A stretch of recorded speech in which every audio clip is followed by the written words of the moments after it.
We take you to Bangladesh now, where a court has filed a murder case against the ousted Prime Minister Sheikh Hasina. প্রয়োজনে আন্তর্জাতিক আদালতে যেতে হবে। হাসিনা দল কিন্তু বহু দূর গড়াতে চলেছে, কিন্তু সময়ের সঙ্গে সঙ্গে কিন্তু প্রকাশ হয়ে পড়ছে মোহাম্মদ ইউনূস কোথায়।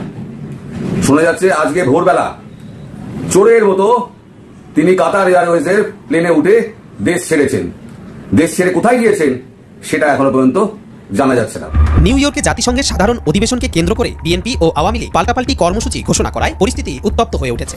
দর্শক, আমরা দেখছিলাম মাহফুজ কামালের প্রতিবেদনটি। তিনি এই মুহূর্তে নিউ ইয়র্কে অবস্থান করছেন, জাতিসংঘের সাধারণ পরিষদের অধিবেশন এবং প্রধান উপদেষ্টার সফর সঙ্গী হয়েছেন। তিনি যুক্ত হয়েছেন আমাদের সাথে।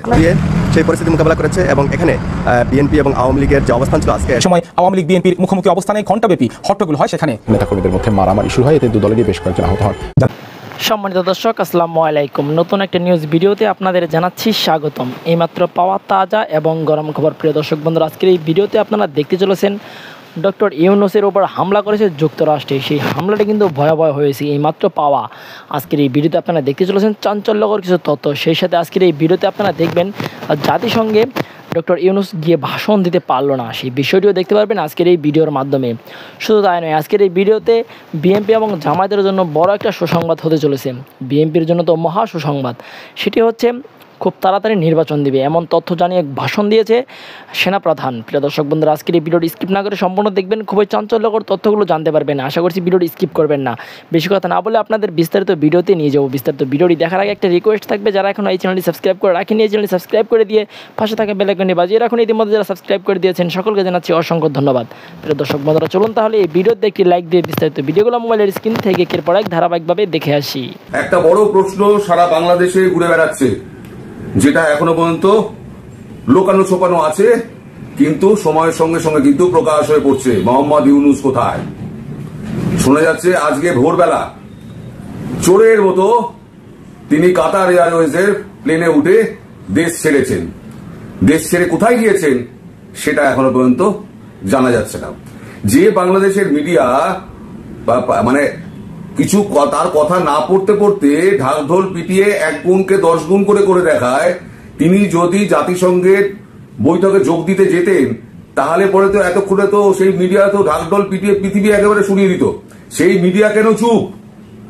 বাংলাদেশি মিডিয়াগুলো এখন চুপ কেন? কোথায় ডক্টর ইউনূস? তিনি চোরের মতো ভোরবেলা দেশ ছেড়ে পালালেন কেন? তিনি জাতিসংঘের জন্য যদি উদ্দেশ্যে গিয়ে থাকে, নিউ ইয়র্কে পা ফেলা মাত্র আমি জানতে পেরে যাব। ওখানে আমার প্রচুর লোকজন আছে, প্রচুর বন্ধু বান্ধব আছে যারা এখন ওখানে সাংবাদিকতা করছেন, আমিও তাদের মাধ্যমে জানতে পেরে যাব। কিন্তু ইন দ্য টাইম যা মাঝপথে আকাশে যা আছে সেই খবর তো আমি পাবো না। তার গতিপথ এখন কোথায়, তিনি কোন দিকে যাচ্ছেন, তিনি আদৌ দেশে ফিরবেন কি, তিনি কি জাতিসংঘের উদ্দেশ্যে কি রওনা হয়েছেন বৈঠকে যোগ দিতে? কারণ জাতিসংঘে কিন্তু বৈঠকে যোগ দেওয়ার মতো ওনার কোন লুকাস্ট্যান্ডি কিন্তু নেই, কারণ উনি বৈধ সরকারের কেউ নন। আর জাতিসংঘের তালিকায় এখনো কিন্তু নাম এখনো জল করছে প্রধানমন্ত্রী হিসেবে শেখ হাসিনা। আমি আপনাদের কনফার্ম করছি, আবার বলছি, জাতিসংঘের তালিকায় বাংলাদেশের প্রধানমন্ত্রীর নাম এখনো পর্যন্ত শেখ হাসিনা ওয়াজেদ। সেখানে কিন্তু এই সরকারের কোনো ভূমিকা নেই। এটা জোর জবরদস্তি একটা সরকার বসিয়ে দিয়েছে, এই সরকারের কোনো বৈধতা নেই। সেটা আগামী কিছুদিনের মধ্যে যদি আইসিজেতে এটা প্রমাণিত হয়ে যায়, শেখ হাসিনা যদি গিয়ে প্রমাণ করতে পারেন, কারণ এটা প্রমাণ করতে পারবেন শেখ হাসিনা তো প্রমাণ করে দেবেন তিনি সরকারের তিনি নির্বাচিত প্রধানমন্ত্রী। সুতরাং তখন এদের কি হবে? আবার এটাও শুনতে পাচ্ছি আগের রাত্রে, মানে গতকাল গভীর রাতে, মানে ভোর 12টার পর নাকি বেশ কিছু সমন্বয়ক, আগে তো 4 জন ভেঙেছিলেন, এখন বেশ কিছু সমন্বয়ক, আমি সঠিক সংখ্যাটা জানি না, তারাও নাকি দেশ ছেড়েছেন। ধীরে ধীরে এবার সবাই বুঝতে পারছেন ফাঁস ছোট হয়ে আসছে। যত ছোট হয়ে আসবে এরা কিন্তু তত পালাবে। আমি আগেই বলেছিলাম দেশ ছেড়ে পালাও, নইলে পরে এদের যদিও পালায়, পরে এরা আসামি যদি হয় সেখানে কান ধরে নিয়ে চলে আসবে, পালিয়ে কোথাও থাকতে পারবে না। কারণ ইন্টারপোল আছে, ইন্টারপোলকে দিয়ে ধরিয়ে নিয়ে চলে আসবে। এখন গণপিটুনির হাত থেকে বাঁচার জন্য হয়তো পালাতে পারে।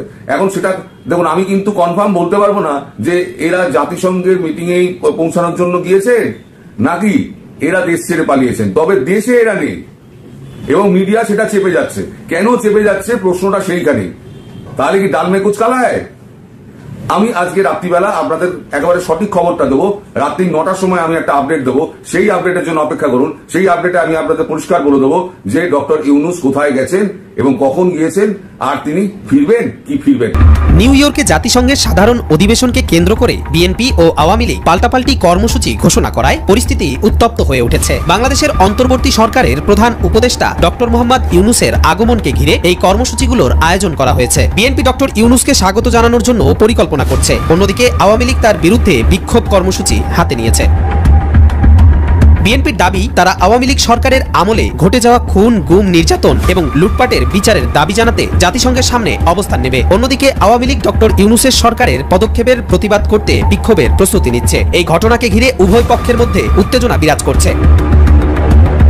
জাতিসংঘের সাধারণ অধিবেশনে অংশ নেয়ার পাশাপাশি ডক্টর মোহাম্মদ ইউনূস বিভিন্ন গুরুত্বপূর্ণ বৈঠকে অংশগ্রহণ করবেন। তিনি জাতিসংঘের মহাসচিব অ্যান্তনিও গুতেরাস, মানবাধিকার বিষয়ক হাই কমিশনার ফলকার টুর্ক এবং বিশ্বব্যাংকের প্রেসিডেন্ট অজয় বাঙ্গার মতো আন্তর্জাতিক নেতাদের সঙ্গে সৌজন্য সাক্ষাৎ করবেন। এছাড়াও ডক্টর মোহাম্মদ ইউনূসের নেপালের প্রধানমন্ত্রী কেপি শর্মা ওলি, বাহরাইনের ক্রাউন প্রিন্স হামদ বিন ইসা আল খলিফা, নেদারল্যান্ডসের প্রধানমন্ত্রী ডিক শপ, মালদ্বীপের প্রেসিডেন্ট মোহাম্মদ মুইজ্জু, মার্কিন পররাষ্ট্রমন্ত্রী অ্যান্টনি ব্লিংকেন এবং ইউরোপীয় কমিশনের প্রেসিডেন্ট উরসুলা ফন ডার লিয়েনের সঙ্গেও বৈঠকের কথা রয়েছে। দর্শক, আমরা দেখছিলাম মাহফুজ কামালের প্রতিবেদনটি। তিনি এই মুহূর্তে নিউ ইয়র্কে অবস্থান করছেন। জাতিসংঘের সাধারণ পরিষদের অধিবেশন এবং প্রধান উপদেষ্টার সফর সঙ্গী হয়েছেন। তিনি যুক্ত হয়েছেন আমাদের সাথে। আমরা চলে যাচ্ছি তার কাছে। মাহফুজ, আপনি রয়েছেন সেখানে। প্রধান উপদেষ্টা এবং জো বাইডেনের যে বৈঠকটি হওয়ার কথা, সেটি কখন হতে পারে এবং সেই বৈঠক ঘিরে কি কি কর্মসূচি রয়েছে প্রধান উপদেষ্টার, সেই বিষয়টি জানাবেন। ঠিক নিউ ইয়র্ক সময় 24 তারিখ সকাল 10টা থেকে 12টার মধ্যে আসলে প্রধান উপদেষ্টা ইউনূস এবং মার্কিন প্রেসিডেন্ট জো বাইডেনের কথা রয়েছে। তিনি ইতিমধ্যে ঢাকা থেকে রওনা হয়েছেন। ইউনূস তিনি আজ নিউ ইয়র্ক সময় রাত 10:30 সে পৌঁছবেন বলে আমরা জানতে পেরেছি। এবং মূলত যে বিষয়টি এখানে লক্ষণীয়, যারা এখানে দীর্ঘদিন ধরে নিউ ইয়র্কে বসবাস করেন বা রাষ্ট্র বসবাস করতে আসছেন, যে জাতিসংঘের সাধারণ অধিবেশনে কখনোই কিন্তু দ্বিপাক্ষিক বা আলাদা বৈঠক হয়নি মার্কিন প্রেসিডেন্টের সাথে। এই বছরের প্রথম এবং বিগত কয়েক দশকও এরকম ঘটনা ঘটেনি। যারা এখানে বাংলাদেশে কাজ করেন বা বাংলাদেশে রয়েছেন, তারা বলছেন এটা আমাদের সম্মান এবং গর্বের। এছাড়াও ডক্টর মোহাম্মদ ইউনূস মার্কিন প্রেসিডেন্ট জো বাইডেনের পাশাপাশি কিন্তু পাকিস্তানের প্রধানমন্ত্রী এবং নেপাল, মালদ্বীপ সহ অনেক রাষ্ট্রপ্রধানের সাথে তিনি প্রধানদের সাথে বৈঠক করবেন। এছাড়াও তিনি যে মানবাধিকার সংস্থা এবং পাতা গোষ্ঠী যারা রয়েছে এবং ইউরোপীয় কমিশন রয়েছে, তাদের সাথেও তিনি বৈঠক করবেন। মূলত প্রতিটি বৈঠকে নির্দিষ্ট এজেন্ডা রয়েছে, যেমন শিক্ষা সংস্কার, বাংলাদেশের আর্থিক ইয়েতে তিনি যারা রয়েছেন ব্যাংক বা ওয়ার্ল্ড ব্যাংক বা এডিবি বড় বড় প্রতিষ্ঠানের সাথে তিনি আলোচনা করবেন। হিউম্যান রাইটস, মানবাধিকারের বিষয়ে হিউম্যান রাইটসের যারা প্রতিনিধি রয়েছে তাদের সাথে কথা বলবেন। এরকম জলবায়ু বিষয়ে বিভিন্ন সংস্থা রয়েছে, তাদের সাথে তিনি কথা বলবেন। মূলত বাংলাদেশের স্বার্থ সংশ্লিষ্ট কি বিষয় অর্জন করা গেছে বা বাংলাদেশের স্বার্থ সংশ্লিষ্ট কি বিষয় আলোচনা হয়েছে, সেটি ডক্টর ইউনূসের পক্ষ থেকে যদি আনুষ্ঠানিকভাবে জানান তাহলে আমরা একটু জানতে পারবো। মূলত বাংলাদেশের মানবাধিকার বিষয়ে 5 আগস্ট পরবর্তীতে সরকার গঠন এবং 5 আগস্টের আগে বাংলাদেশের মানবাধিকার বিষয়ে যে ঘটনাগুলো ঘটেছিল সেটির বিষয়ে মূলত ফোকাস করা হবে, আলোচনা করবে। এছাড়াও শুধুমাত্র বাজার পরিষদের জিএসপি সুবিধা যেটি বাতিল করা আছে বাংলাদেশের তৈরি প্রশাসন বিষয়ে, সেটি যাতে বহাল না রাখে এবং যে সুবিধা যাতে বাংলাদেশ থেকে দেওয়া হয়, এই বিষয়টিও যাতে আলোচনায় আসে। যারা জাতিসংঘের এবারের অধিবেশন নিয়ে কেন এত হইচই হচ্ছে, কেন এত আলোচনা হচ্ছে, এটা তো প্রতি বছরই হয় এবং বাংলাদেশে যা হয় যে পিকনিক উৎসবের মতন করে আমাদের আগের যে প্রাইম মিনিস্টার শেখ হাসিনা তিনি যেতেন বিশাল লটবহর নিয়ে, মোটামুটি কয়েকদিন এটাকে কেন্দ্র করে উৎসব আনন্দ চলতো, রাষ্ট্রের অর্থের অপচয় হতো, তারপরে চলে আসতো, ফলাফল কিছু হতো না। বাংলাদেশের আগের প্রধানমন্ত্রীর বক্তব্য, কর্মকাণ্ড, ফটো সেশন এগুলো নিয়ে যে বাংলাদেশের কোনো ভাবমূর্তি ছিল বিশ্বে তা না। তারা ভালো করেই জানতো যে বাংলাদেশে কোনো গণতন্ত্র নেই, গণতান্ত্রিক ভোট নেই, এটাকে হাইব্রিড গণতান্ত্রিক রাষ্ট্র হিসেবেই বিশ্ব জানে। তাদের যে রিপোর্ট সেই রিপোর্টটাকেই তারা গুরুত্ব দেয়। শেখ হাসিনার বক্তব্য বা নারী প্রধানমন্ত্রী এই হিসেবে বা কতবার তিনি প্রধানমন্ত্রী হিসেবে আছেন এটা গুরুত্বপূর্ণ না, গুরুত্বপূর্ণ যে গণতান্ত্রিক পদ্ধতিতে তিনি নির্বাচিত হতেন কিনা। যেহেতু নির্বাচিত হতেন না, একেবারেই তারা এটাকে স্বৈরতান্ত্রিক রাষ্ট্র এবং স্বৈরাচার হিসেবেই শেখ হাসিনাকে গণ্য করত, যদিও শেখ হাসিনা বা তার সাঙ্গপাঙ্গরা কখনোই মানবে না। তো যাক, এবারের প্রেক্ষাপটটা কেন ভিন্ন, 2-3টা কারণে। যে বাংলাদেশ সম্পর্কে যেই ভাবমূর্তি ধারণা তাদের মধ্যে জন্ম নিয়েছিল, বিশেষ করে গণতন্ত্র মানবাধিকার ইস্যুতে পশ্চিমা দেশগুলো, ইউরোপ, আমেরিকা, কানাডা, যুক্তরাজ্য, তাদের এই মনোভাবটা এবার আরো ব্রড আকারে তারা জানতে পারবে যে বাংলাদেশে গণঅভ্যুত্থানের ফলে একটা গণতান্ত্রিক, তথাকথিত গণতান্ত্রিক সাংবিধানিক একটা সরকারের পতন হয়েছে। তাহলে নতুন যেই সরকার, সেই সরকার হলো গণঅভ্যুত্থানের ফসল, এটা কোনো সাংবিধানিক নিয়ম মাফিক। নিউ ইয়র্কে জাতিসংঘের সাধারণ অধিবেশনকে কেন্দ্র করে বিএনপি ও আওয়ামী লীগ পাল্টাপাল্টি কর্মসূচি ঘোষণা করায় পরিস্থিতি উত্তপ্ত হয়ে উঠেছে। বাংলাদেশের অন্তর্বর্তী সরকারের প্রধান উপদেষ্টা ডক্টর মোহাম্মদ ইউনূসের আগমনকে ঘিরে এই কর্মসূচিগুলোর আয়োজন করা হয়েছে। বিএনপি বাংলাদেশের অন্তর্বর্তী সরকারের প্রধান উপদেষ্টা ডক্টর মোহাম্মদ ইউনূস নিউ ইয়র্কে পৌঁছেছেন। রাতে জন এফ কেনেডি এয়ারপোর্টে তাকে স্বাগত জানান বিএনপির স্থানীয় নেতাকর্মীরা। ডক্টর ইউনূসের সফরের প্রতিবাদ জানাতে সেখানে হাজির হন আওয়ামী লীগের কর্মী সমর্থকরা। জাতিসংঘের ৭৯তম সাধারণ অধিবেশনে যোগ দিতে নিউ ইয়র্কে পৌঁছেছেন বাংলাদেশের অন্তর্বর্তী সরকারের প্রধান উপদেষ্টা ও নোবেল বিজয়ী ডক্টর মোহাম্মদ ইউনূস। অধিবেশনে যোগ দেওয়ার পাশাপাশি আমেরিকার প্রেসিডেন্ট জো বাইডেনের সাথে গুরুত্বপূর্ণ বৈঠকে মিলিত হবেন বাংলাদেশের প্রধান উপদেষ্টা। বিমানবন্দরে ডক্টর মোহাম্মদ ইউনূসকে স্বাগত জানায় নিউ ইয়র্কের বিএনপির নেতাকর্মীরা। অধিবেশনে বক্তব্য দেওয়ার জন্য জেএফকে বিমানবন্দরে আগমন করছেন, আমরা তাকে স্বাগত জানাচ্ছি। কারণ এই বাংলাদেশের এই ভঙ্গুর রাজনীতি, ভঙ্গুর এই অর্থনীতিকে উজ্জীবিত করবার জন্য ডক্টর ইউনূস একটি যোগ্য প্রার্থী। যে গত ১৬ বছরের জঞ্জাল ভেঙে বাংলাদেশের মানুষ যে ঐতিহাসিক বিপ্লব করেছে, ছাত্র জনতা যে ঐতিহাসিক বিপ্লব করেছে, সেই বিপ্লবের ফসল বর্তমান সরকার। আমরা এই সরকার প্রধানকে স্বাগত জানাচ্ছি এবং আমরা বিশ্বাস করি এই সরকার প্রধান সমস্ত প্রয়োজনীয় সংস্কার করে সুষ্ঠুভাবে একটা নির্বাচন দেবেন যথাসময়ে। বিএনপির কয়েকশো নেতাকর্মী বিমানবন্দরে হাজির হন। আজকে ডক্টর মোহাম্মদ ইউনূস যুক্তরাষ্ট্রে আসছেন, তাই বিএনপির পক্ষ থেকে এখানে আমরা হাজার হাজার নেতাকর্মী একত্রিত হয়েছি ডক্টর মোহাম্মদ ইউনূসকে স্বাগত জানানোর জন্য। অন্যদিকে ডক্টর মোহাম্মদ ইউনূসের আগমনের প্রতিবাদ জানায় আওয়ামী লীগের কর্মী সমর্থকরা। অবৈধ ডক্টর ইউনূস এ দেশে আসছে বাংলাদেশের ১৭ কোটি মানুষকে রিপ্রেজেন্ট করার জন্য। অবৈধভাবে সে আসতে পারে না, সে ১৭ কোটি মানুষকে রিপ্রেজেন্ট করে না, সে বাংলাদেশকে রিপ্রেজেন্ট করে না।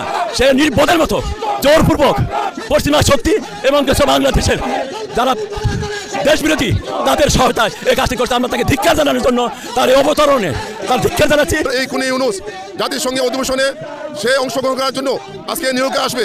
আমরা নিউ ইয়র্ক মহানগর আওয়ামী লীগের, আপনারা জানেন প্রত্যেকটা নেতৃবৃন্দ আমরা এই জেএফকে অবস্থান করছি, তাকে কালা পতাকা আমরা দেখাবো এবং সে অসাংগঠনিকভাবে কোনোভাবেই সে জাতিসংঘে স্পিচ দিতে পারবে না। প্রায় ২ ঘন্টা অবস্থানের পর তারা বিমানবন্দর ছেড়ে যান।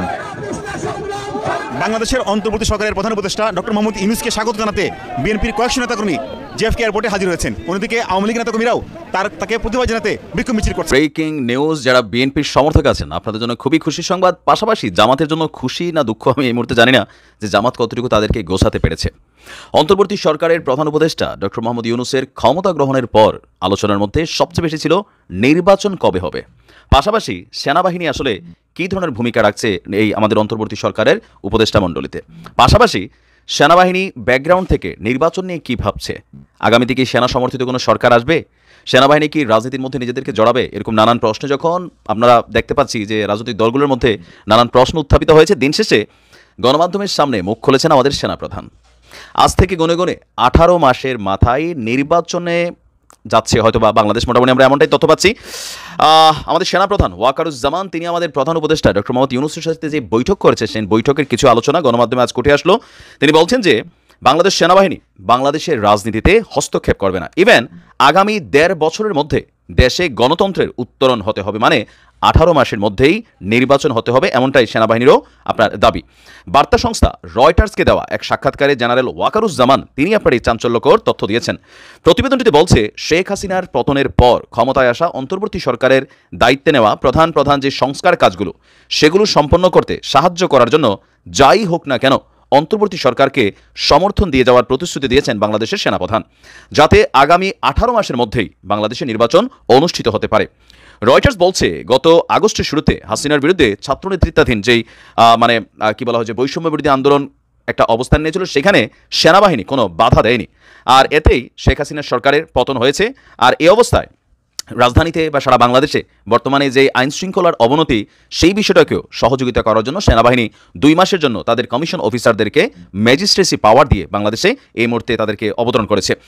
আর নোবেল বিজয়ী ডক্টর মোহাম্মদ ইউনূসের নেতৃত্বে অন্তর্বর্তীকালীন সরকারে পূর্ণ সমর্থন দিয়ে যাচ্ছে সেনাবাহিনী। এছাড়াও সামরিক বাহিনীকে রাজনৈতিক প্রভাব থেকে মুক্তি দেওয়ারও একটি রূপরেখা তিনি দিয়েছেন।